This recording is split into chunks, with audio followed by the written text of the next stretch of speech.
la mayor anomalía táctica del siglo pasado, una máquina que rompió la clasificación habitual de las armas terrestres y obligó a los expertos a reescribir los manuales. Amigos, hoy nuestro objetivo se centra en el Stridsvagn 103 sueco, que se convirtió en el experimento más audaz y polémico de la historia del pensamiento blindado. ¿Por qué los diseñadores renunciaron a la torreta giratoria, convirtiendo al conductor en el propio artillero? ¿Por qué combinaron en un solo casco un compacto motor diésel Rolls-Royce y una turbina de aviación Boeing?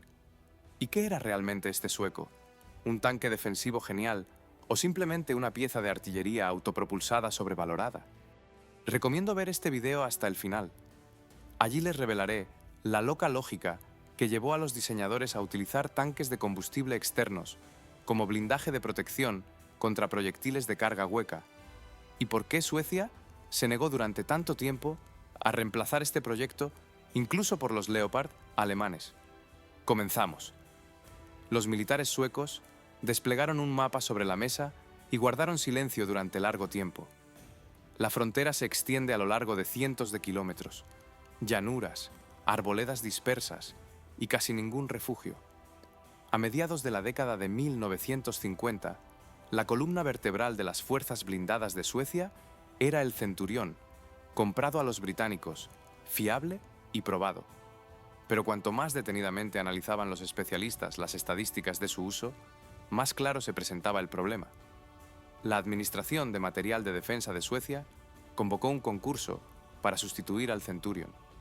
Se plantearon dos caminos sobre la mesa: adquirir una máquina más pesada de los estadounidenses o británicos, de unas 50 toneladas, o elegir una opción más ligera, basada en el modelo franco-alemán, de unas 30 toneladas, pero con una protección reducida. Ambas opciones recibieron incluso nombres oficiales. La primera se llamó Alternativa A, por América. La segunda fue la Alternativa T, por Alemania, Tyskland, en sueco. Ambos caminos ya habían sido probados por otros países, y ninguno de los dos era adecuado para las condiciones suecas. En 1956, el ingeniero Sven Berge revisó los archivos de los episodios de combate de los años 40 y los datos del conflicto de Corea. Le interesaba una sola pregunta: ¿dónde impactaban exactamente los proyectiles que dejaban fuera de servicio a los vehículos blindados? La respuesta sorprendió incluso a los especialistas experimentados. Más de la mitad de las pérdidas en combate se debían a impactos en la torreta giratoria. La conclusión de Berge sonó casi herética. Si se elimina la torreta, las posibilidades de supervivencia de la tripulación aumentarán significativamente. Llamó a su propuesta simplemente Alternativa S, por Suecia, Sverige. La idea se presentó a los militares en forma de un pliego de condiciones técnicas que parecía un insulto al sentido común. La máquina debía superar al Centurion en potencia de fuego. El peso no debía exceder las 43 toneladas y la protección del casco debía ser notablemente mejor que la de su predecesor. Más blindaje significaba más peso. Ajustarse a 43 toneladas, superando a una máquina probada en todos los aspectos, era una ecuación que no cuadraba sobre el papel. Y aquí viene lo interesante. Cuando el Parlamento sueco aprobó el plan de defensa del país en 1958, el Comité de Armamento admitió honestamente que la opción sueca sería más costosa que las alternativas extranjeras. Sin embargo, los diputados votaron a favor de todos modos. En el informe oficial señalaron explícitamente la razón: el valor simbólico de un tanque creado íntegramente por su propio país, en lugar de comprarlo en el extranjero, y el beneficio que el desarrollo aportaría a toda la industria sueca. Con esta contradicción, comenzó la historia de uno de los tanques más inusuales del siglo XX. Sven Berge propuso a sus colegas un camino en el que casi nadie en el mundo pensaba en 1956. Un tanque convencional tiene una pieza sin la cual es difícil imaginar la máquina: una torreta giratoria. Esta mira hacia donde la tripulación lo necesita, mientras que el casco puede avanzar en cualquier dirección. La máquina sueca simplemente no tiene esta pieza. El cañón de calibre 105 milímetros está fijado rígidamente en el casco, sin una sola articulación, y apunta estrictamente hacia adelante. Por cierto, el cañón en sí no fue una elección alemana. Los ingenieros se basaron en el famoso cañón estriado británico L7, el mismo que montaban los Centurion y más tarde los Leopard, pero alargaron notablemente el tubo. El cañón resultante recibió su propia designación, L74, y gracias a su mayor longitud, aceleraba los proyectiles de manera significativamente más fuerte que el original. Surge una pregunta lógica. ¿Cómo se apunta con un cañón así? Los ingenieros convirtieron a todo el tanque en el mecanismo de puntería. En el plano vertical, la puntería se realizaba mediante una suspensión hidráulica. Esta elevaba o bajaba la parte delantera y trasera del casco, inclinando todo el tanque unos grados, y el cañón subía o bajaba con él. En las primeras máquinas, el rango era modesto, de -10 a +12 grados. Más tarde, la suspensión se mejoró y el rango se amplió de -11 a +16 grados, otorgando al cañón una libertad de puntería significativamente mayor sin necesidad de girar el tubo ni un solo grado. En el plano horizontal, se empleó un método aún más audaz. El tanque se apuntaba haciendo girar las orugas. Una oruga frenaba mientras la otra aceleraba, y toda la máquina de 39 toneladas giraba sobre el terreno, como si el propio casco se hubiera convertido en la torreta. Una tripulación entrenada podía detener la máquina, girarla 90 grados y abrir fuego en unos 5 segundos. Para comparar, en ese mismo tiempo, una tripulación convencional apenas habría terminado de girar su torreta. Pero esta solución tenía un precio. Mientras el cañón permanezca fijo rígidamente, disparar en movimiento es fundamentalmente imposible. El tanque debe detenerse, alinearse, disparar y solo entonces volver a moverse. Sobre el papel, esto suena como un paso atrás. Pero los militares suecos sabían lo que los diseñadores de otros países callaban. En la década de 1960, disparar con precisión en movimiento era más una ilusión que una realidad, incluso para vehículos con una torreta funcional. La máquina sueca perdió en la teoría lo que casi nadie tenía en la práctica. Sin embargo, con tal distribución, surge un enigma aún más interesante. Si el cañón es controlado por todo el casco y no por una persona en una torreta, ¿quién de la tripulación es realmente responsable de apuntar y disparar? En la mayoría de los tanques del siglo XX, la tripulación constaba de 4 personas: comandante, artillero, cargador y conductor, cada uno con su tarea específica. La máquina sueca se las arregla con 3. Al cargador lo sustituyó la automatización. Volveremos a eso más adelante. Pero también desapareció otra persona, y esta decisión es aún más extraña. En este tanque no hay un artillero independiente. ¿Cómo se conduce un tanque y se apunta el cañón al mismo tiempo? Son tareas completamente diferentes que requieren una atención distinta. Los diseñadores suecos pensaron, ¿para qué separarlas? De todos modos, la puntería se realiza girando el casco y orientando la suspensión, lo cual no dista mucho de la conducción normal de la máquina. El puesto del conductor se equipó con una única palanca de control compartida. Mientras el tanque se movía, la palanca funcionaba como un volante. En cuanto el vehículo se detenía para disparar, esa misma palanca se transformaba en el mando de puntería. Una sola persona, un par de manos, 2 funciones que en cualquier otro tanque se dividen entre diferentes personas.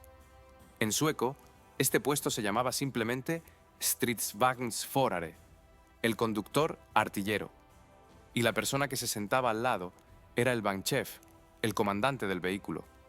Y aquí hay un dato que suele despertar cierta incredulidad. No solo el conductor podía disparar, sino también el propio comandante. Este disponía de sus propios mandos, totalmente duplicados, y en caso necesario, podía asumir tanto la conducción como el disparo. El tercer tripulante se sentaba de espaldas a la marcha en la parte trasera y disponía de sus propios controles de conducción completos, con la misma potencia que los delanteros. Esto significaba que el tanque podía retirarse marcha atrás a toda velocidad sin exponer su delgado blindaje lateral al enemigo, manteniendo el cañón apuntado con precisión hacia la amenaza. 3 personas, nadie de más. Y sobre el papel, la potencia de fuego no se veía peor que en las máquinas con una tripulación de 4 personas. Vale la pena añadir que todo este inusual esquema de tripulación no se probó en su forma definitiva de inmediato. El primerísimo prototipo, durante las pruebas de 1961, llevó incluso una pequeña torreta giratoria con un cañón antiaéreo de 20 milímetros para probar otros componentes de la máquina. De esa torreta se prescindió rápidamente, volviendo al concepto puro, sin torreta, por el cual se había iniciado todo. Pero detrás de este ahorro de personal se ocultaba lo siguiente. La cadencia de fuego del cañón sin cargador resultó ser mayor que la de la mayoría de los tanques de esa década que sí contaban con un cargador. No hay cargador en este tanque, pero alguien tiene que alimentar los proyectiles de calibre 105 milímetros en la recámara del cañón cada pocos segundos. Este trabajo lo asumió por completo un cargador automático. En la parte trasera del casco se ubicaba un cargador para 50 proyectiles. Esa era toda la munición que la máquina llevaba consigo al combate. Normalmente, el suministro constaba de 25 proyectiles perforantes de sabot desechable, 20 proyectiles rompedores de fragmentación y 5 proyectiles de humo, aunque las proporciones cambiaban según la misión. El mecanismo elevaba el siguiente proyectil, lo introducía en la recámara y expulsaba automáticamente la vaina vacía hacia el exterior por la parte trasera. Todo el ciclo, desde la carga hasta la expulsión de la vaina, duraba unos 4 segundos. El resultado era una cadencia de fuego de unos 15 disparos por minuto, muy cerca del récord para mediados de los años 60, especialmente para una máquina en la que ningún ser humano se dedicaba exclusivamente a la carga. ¿Y qué pasaba si el automatismo se averiaba en pleno combate? Los ingenieros previeron una solución de emergencia. El radiooperador, el tercer tripulante que se sentaba de espaldas a la marcha, podía accionar manualmente el mecanismo de alimentación con una manivela.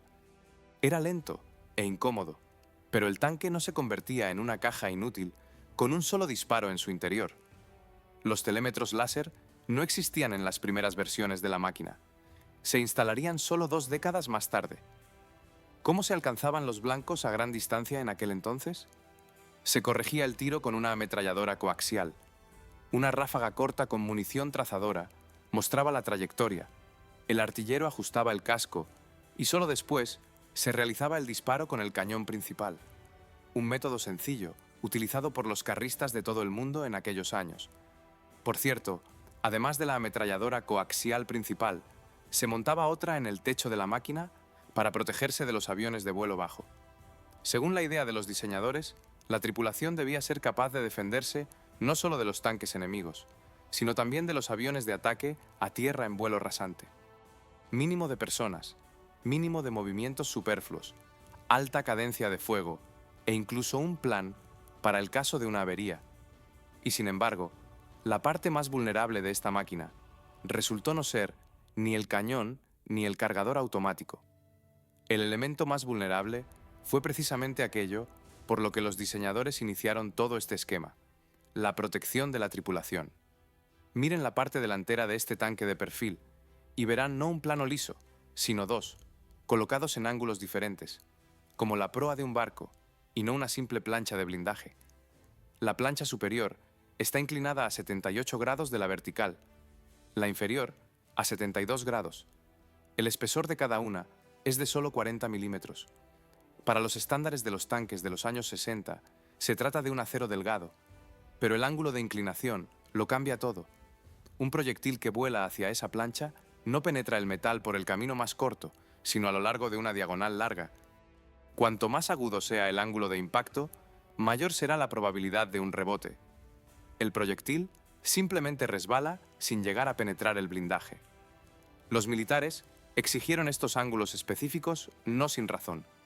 Cuanto más bajo es el casco, menos blanco ve el enemigo. Y aquí, la idea principal de la máquina, el abandono de la torreta, volvió a demostrar su fuerza. La altura total era de 2 metros y 14 centímetros, mientras que el Centurión se elevaba a casi 3 metros. Una diferencia de menos de 1 metro puede parecer una insignificancia, pero en el campo de batalla, donde detrás de una colina cada centímetro de la silueta cuenta, esto significaba que se era detectado segundos más tarde, o a veces no se era detectado en absoluto. Los ingenieros suecos tenían otra carta bajo la manga, de la que no se habló abiertamente hasta mucho después. En la parte frontal del casco se podía colocar una estructura de rejilla metálica adicional, una especie de valla delante del blindaje. Esta rejilla destruía prematuramente el chorro de los proyectiles de carga hueca, que actúan no por energía cinética, sino por una explosión enfocada. Esta rejilla se mantuvo en secreto durante décadas y se prometió instalarla solo en caso de un conflicto militar real. El casco resultante planteó un rompecabezas a los diseñadores. No bastaba con calcular los ángulos en el exterior. También había que distribuir los motores, el combustible, la munición y la tripulación en el interior en forma de una cuña plana. La mayor parte de los problemas la causó la exigencia de no elevar el motor por encima de la línea del cañón. En los laterales quedaba poquísimo espacio, y precisamente allí debía alojarse también el sistema de refrigeración, con líquido a presión en tuberías. Los diseñadores se dieron cuenta rápidamente de una realidad incómoda. Si un proyectil enemigo penetraba el casco exactamente en este lugar, el tanque perdería todo el refrigerante en cuestión de segundos, quedando inmovilizado, incluso si la tripulación en el interior resultaba ilesa. Este problema determinó, literalmente, toda la distribución del compartimento del motor del tanque sueco. ¿Dónde colocar el motor en una máquina en la que apenas queda espacio libre? Aquí hay que corregir un error muy común en los relatos sobre este tanque. La planta motriz no se encuentra detrás del compartimento de combate, sino delante de él, en la misma punta del casco. La tripulación se sienta detrás del motor, no al revés. Esto suena como una decisión extraña. ¿Por qué esconder a las personas detrás del motor y no más cerca de la vista hacia adelante? Pero esa era precisamente la intención. Si un proyectil enemigo penetraba el blindaje frontal, impactaría primero contra la masa metálica del motor y la transmisión, no contra la tripulación. El motor actúa en este esquema como un escudo protector adicional, una defensa de acero y piezas funcionales que absorbe el primer golpe. Pero esta solución también tenía una contrapartida. El espacio en la proa ya era minúsculo, y precisamente allí había que encajar también la transmisión, literalmente delante del asiento del conductor, donde normalmente no se coloca nada debido a la falta de espacio. El militar impuso otra condición. La planta motriz no debía sobresalir de la línea del cañón ni un solo centímetro. El ingeniero tuvo que encajar dos motores diferentes: el sistema de refrigeración, los filtros de aire y los sistemas de escape en un espacio del tamaño de una pequeña despensa, y además en un ángulo tal que nada de ello sobresaliera por encima del cañón. A los lados de este estrecho espacio se colocaron los tanques de combustible, y no solo para almacenar carburante. Su forma y posición protegían además el compartimento del motor desde el exterior, absorbiendo fragmentos y balas antes de que estos pudieran alcanzar componentes realmente críticos. Otro tanque de combustible se escondió justo detrás de la plancha frontal superior, el lugar más protegido del vehículo, pero precisamente por eso, su penetración con un proyectil de carga hueca provocaba casi con total seguridad un incendio. También, el cambio del propio motor era una tarea difícil. Los mecánicos debían desmontar la plancha frontal y el cañón mismo, lo que se prolongaba durante horas. Y aquí surge la pregunta clave de esta etapa de la historia. ¿Qué motor se podía encajar en este espacio? Y además, uno que pudiera con casi 40 toneladas de acero sueco. En 1959, comenzó en la oficina de Bofors la búsqueda de una planta motriz para una máquina que físicamente aún no existía. La tarea parecía engañosamente sencilla. Se buscaba un motor que cupiera en el minúsculo espacio en la proa del casco, que no sobresaliera de la línea del cañón y que pudiera mover casi 40 toneladas de acero. Los ingenieros examinaron todo lo que ofrecía el mercado, desde motores diésel convencionales hasta turbinas experimentales, que en aquellos años se utilizaban casi exclusivamente en aviones. De esta larga lista se seleccionaron 12 opciones para un análisis detallado, 12 conceptos competidores, cada uno de los cuales debía calcularse para las dimensiones del casco ya finalizado. Cabe destacar que el propio Sven Berge ya llevaba varios años trabajando en un proyecto similar, un tanque pesado llamado Emil, que sin embargo nunca llegó a producirse en serie. Las experiencias de su trabajo en el Emil le reafirmaron en la idea de un diseño sin torreta. Vio lo estrecho que se volvía el interior de un vehículo cuando se intentaba encajar un cañón potente, un blindaje grueso y un peso aceptable al mismo tiempo en un solo casco. El equipo encargado de esta evaluación llegó a un resultado sorprendentemente unánime. La mejor solución consistía en no elegir entre un diésel y una turbina de gas, sino combinar ambos motores en una sola máquina. Solo esta combinación cabía físicamente en el espacio previsto, sin debilitar el blindaje y sin aumentar la altura del casco. Cualquier otra variante habría exigido renunciar a la protección o a la silueta baja por la que se había diseñado toda la estructura. Había otra consideración. Dos motores en lados opuestos de la recámara del cañón resultaban fáciles de mantener. Los mecánicos tenían acceso por separado a cada grupo, y lo más importante, era una garantía. Si uno de los motores fallaba en combate, la máquina aún podía moverse con el segundo, aunque con limitaciones. Ninguna de las otras 11 opciones ofrecía tal protección contra un fallo mecánico simple. Sobre el papel, la solución parecía casi perfecta, económica, fiable, ajustada a las dimensiones, una casilla marcada para cada punto del pliego de condiciones. Pero entre el dibujo y el campo de batalla, siempre hay un abismo que no se ve en la fase de cálculos. Y muy pronto se demostraría que la combinación que tan elegante parecía sobre el papel causaría a los conductores unos dolores de cabeza muy particulares. En la proa del casco se encuentran, pues, dos motores completamente diferentes, un diésel y una turbina de gas que trabajan uno al lado del otro, pero realizan funciones distintas. En condiciones normales, durante una marcha tranquila y una puntería precisa, la máquina funcionaba con el motor diésel, económico, dócil y predecible. La turbina se conectaba únicamente cuando se requería una potencia real, a gran velocidad, en terreno difícil, allí donde al diésel le faltaba fuerza. Y ahora lo más interesante, ambos motores podían funcionar no solo con combustible diésel convencional. En caso necesario, la planta motriz podía cambiar a gasolina de bajo octanaje o incluso a queroseno, el mismo combustible con el que se repastan los aviones. Cuando las líneas de suministro están dispersas por todo el país, esta capacidad multicombustible se transformaba de una particularidad técnica en una cuestión de supervivencia para la unidad. El combustible se almacenaba en 3 tanques, 2 grandes de 416 litros, cada uno se encontraban en los salientes laterales a ambos lados del casco, esos mismos tanques que al mismo tiempo blindaban el compartimento del motor desde el exterior. Un tercer tanque, más pequeño, de 113 litros, se escondió en la parte inferior del compartimento del motor. La potencia total de ambos motores era de 510 caballos de vapor. 240 los proporcionaba el diésel Rolls-Royce y otros 270 la turbina de gas Boeing.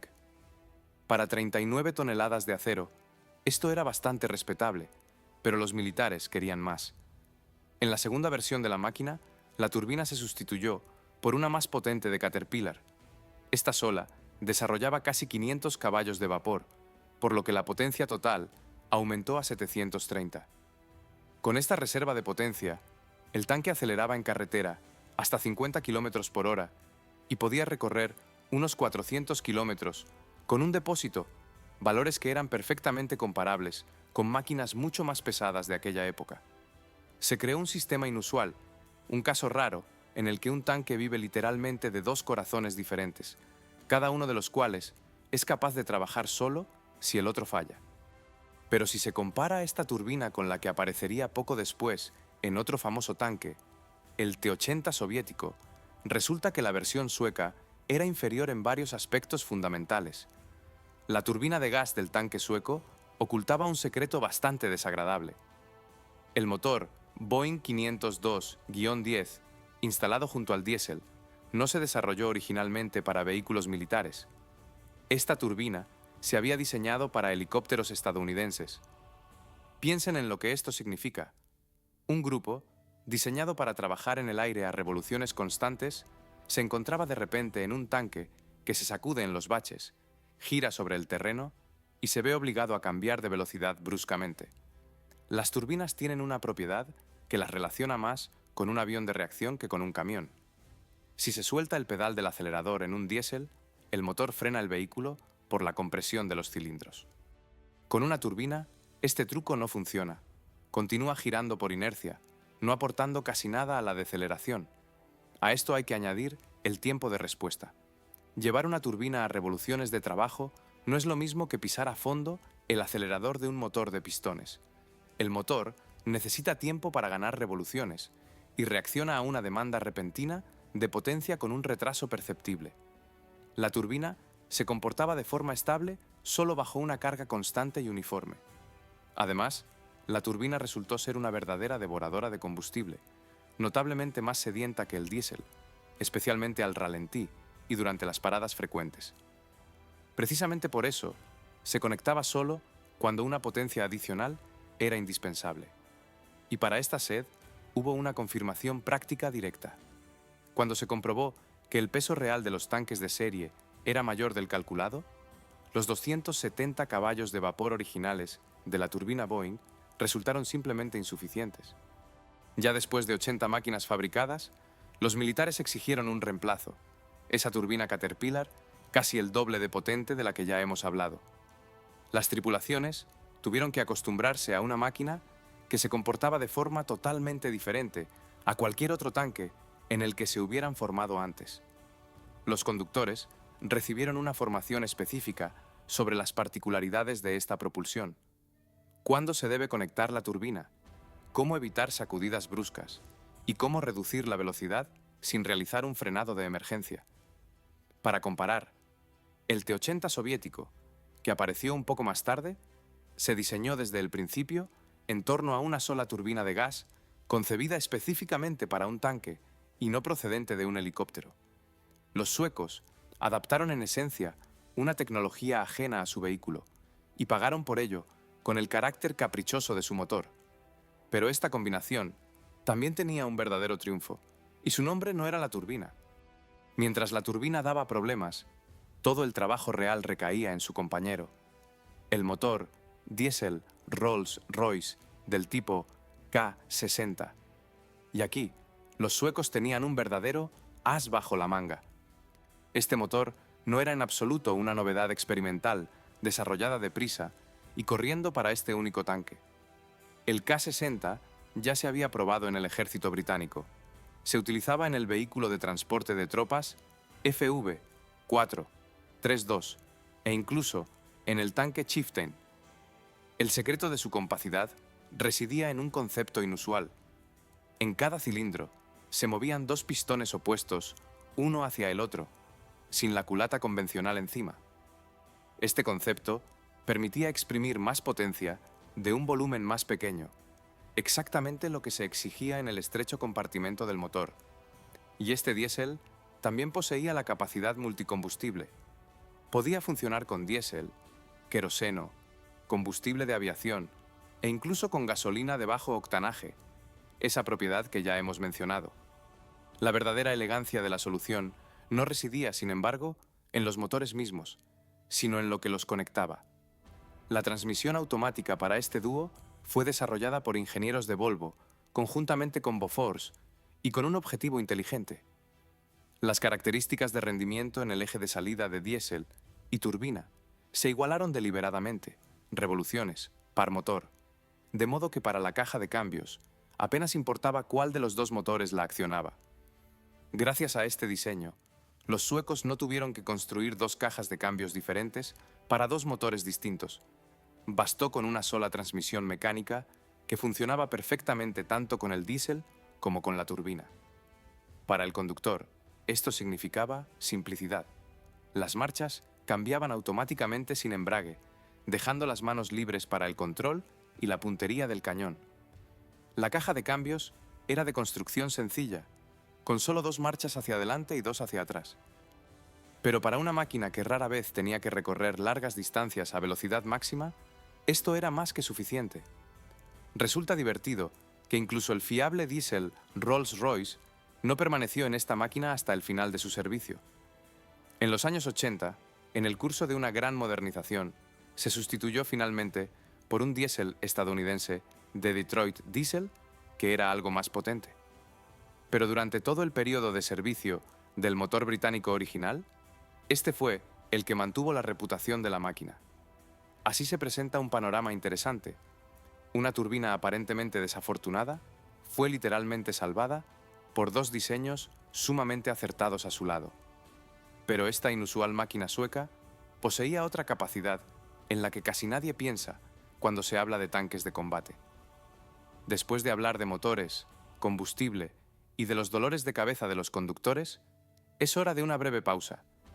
Y este tanque tiene, para terminar, una sorpresa realmente preparada. La máquina sueca podía nadar. Esto suena extraño para 39 toneladas de acero, pero precisamente la compacidad de todo el diseño lo hizo posible. La preparación duraba de 15 a 20 minutos. Alrededor del casco se desplegaba una pantalla de lona plegable, una especie de gran borda impermeable que aumentaba el volumen de desplazamiento de la máquina y evitaba que el agua salpicara por encima del borde. Y entonces se ofrecía una vista verdaderamente extraordinaria. El conductor salía fuera y se colocaba sobre la parte trasera, justo encima de la pantalla desplegada. En el interior, detrás de la pantalla de lona, no había casi visibilidad, de modo que el control, desde dentro, era sencillamente imposible. En su lugar, el conductor sostenía una especie de riendas en las manos, cables que iban a las palancas de dirección de las orugas en el interior del casco. Se colocaba literalmente sobre el techo de su propio tanque y lo dirigía como un jinete a un caballo, tirando de las riendas ya a un lado, ya al otro. El propulsor para esta extraña navegación seguía siendo el mismo. Las orugas continuaban girando y empujaban el agua, exactamente como antes empujaban la tierra. La velocidad era ridícula para los estándares de un tanque, entre 6 y 8 kilómetros por hora, apenas más rápido que un peatón. Pero para un país con miles de lagos y ríos, esta capacidad significaba mucho más de lo que parece a primera vista. No habría puentes para todos en caso de emergencia, y el enemigo intentaría sin duda volarlos en primer lugar. La capacidad de cruzar ríos por sus propios medios encajaba perfectamente en la táctica general de esta máquina. El tanque debía tomar una posición en la orilla, recibir al enemigo con fuego y luego, en caso necesario, retirarse rápidamente a una nueva línea de defensa, incluso si no había ningún puente utilizable en las cercanías. Esto añadía al retrato de esta asombrosa máquina otro detalle. Incluso al cruzar un río, el tanque sueco se las arreglaba para hacerlo a su manera, de un modo diferente a todos los demás. Pero no todas las ideas que nacieron con este tanque tuvieron tanto éxito como él mismo. Una planta motriz lograda y un chasis inusual son una combinación demasiado buena para utilizarla solo una vez. Los diseñadores de Bofors pensaron, si todo esto ya está desarrollado y probado, ¿por qué no trasladar los conocimientos a otros vehículos de combate? El primer intento fue un éxito. Sobre un chasis ligeramente alargado del mismo tanque, construyeron una pieza de artillería autopropulsada de 155 milímetros. La máquina recibió un cargador automático con 2 cargadores de 7 proyectiles cada uno, y podía dispararlos en pocos segundos, una cadencia de fuego que envidiarían incluso los sistemas de artillería modernos. El obús entró en servicio, se produjo en una serie pequeña y se utilizó durante décadas, hasta el año 2003. Pero no todos los parientes de este chasis tuvieron la misma suerte. El segundo intento afectó a la defensa antiaérea. Sobre el mismo chasis se intentó construir un vehículo blindado de defensa antiaérea con 2 cañones automáticos de 40 milímetros y su propio radar de puntería. Sobre el papel, la idea parecía lógica: silueta baja, base fiable, planta motriz ya probada. ¿Para qué reinventar la rueda? Pero en la práctica, la máquina se quedó en un prototipo, se construyó y se probó, y ahí terminó la historia. El proyecto nunca llegó a la producción en serie, y hoy en día De este vehículo antiaéreo solo se acuerdan los historiadores más meticulosos de la tecnología militar. Hubo también un tercer intento, mucho más modesto. En los años 90, cuando el propio tanque cumplía sus últimos años de servicio, se intentó construir sobre su base un vehículo de desminado, el mismo casco, pero con equipo para limpiar campos de minas. El proyecto se canceló en 1997, el mismo año en que también el propio tanque fue retirado del servicio. El mismo chasis, la misma planta motriz y, sin embargo, destinos totalmente diferentes. Una máquina sirvió fielmente durante casi 40 años. Otras no pasaron de la fase de prototipo.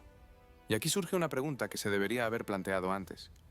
Si incluso máquinas parientes sobre la misma base fracasaron y el propio tanque sueco estaba lleno de compromisos, incomodidades y una turbina caprichosa, ¿por qué permaneció esta máquina casi 30 años en servicio?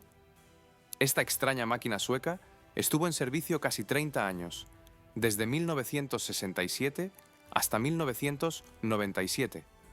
En este tiempo, se construyeron unos 290 de estos tanques, divididos en 3 modificaciones principales. No se sustituyó hasta el Leopard 2, uno de los tanques más potentes del mundo. La tecnología obsoleta se suele sustituir por algo notablemente mejor, pero los suecos esperaron décadas hasta que un modelo mejor estuvo disponible en el mercado. Poco antes de la retirada, tuvo lugar el examen final. En 1997, en unas maniobras, se organizó un combate simulado. 7 unidades del antiguo tanque sueco contra 7 flamantes Leopard 2, precisamente las máquinas que debían sustituirlos. El resultado sorprendió incluso a los escépticos. Los 7 Leopard fueron virtualmente destruidos, mientras que la parte sueca solo perdió una máquina. Un tanque de finales de los años 50 superó en su último año de servicio a su propio sucesor. Pero detrás de estas cifras se esconde una disputa que nunca ha callado del todo entre los expertos de todo el mundo. ¿Es un tanque o no? A la máquina le falta la torreta giratoria, la característica principal de un tanque. Según este criterio, muchos expertos lo definen más bien como un cañón de asalto o un cazacarros, y sin embargo, los propios suecos siempre lo llamaron tanque. Figuraba como tanque en los documentos, servía en batallones de tanques y cumplía misiones asignadas a tanques. Y estas misiones eran, por lo demás, mucho más ofensivas de lo que se podría suponer a la vista de la silueta baja y de aspecto defensivo. Las brigadas de tanques equipadas con esta tecnología se denominaban oficialmente brigadas de asalto y debían, en caso de conflicto, no esperar en emboscadas, sino ser las primeras en atacar al enemigo desembarcado. Yo me guío por una regla sencilla. Si los creadores de una máquina la llaman tanque, entonces es un tanque. La forma es solo un criterio de clasificación. El propósito de empleo y el papel en el campo de batalla no son menos importantes y a menudo más honestos. Y otra realidad para terminar. Esta máquina nunca tuvo que combatir en una guerra real. Ni una sola intervención real en 30 años de servicio, solo maniobras y ejercicios. Nunca sabremos cómo se habría comportado este experimento sueco bajo fuego real. Y eso es probablemente también lo mejor. Hoy en día, varios ejemplares de este tanque se encuentran en el Museo Sueco de Tecnología Militar, y todos siguen listos para rodar. De vez en cuando se ponen en marcha y se muestran al público, un caso raro en el que se puede experimentar un audaz experimento técnico de mediados del siglo pasado, no en fotos de archivo, sino en vivo, con los propios ojos. Que algunos de los diseños técnicos más audaces de la historia del pensamiento blindado permanezcan como un monumento al ingenio humano y no como una triste línea en un parte de bajas. Muchas gracias por su atención y hasta pronto.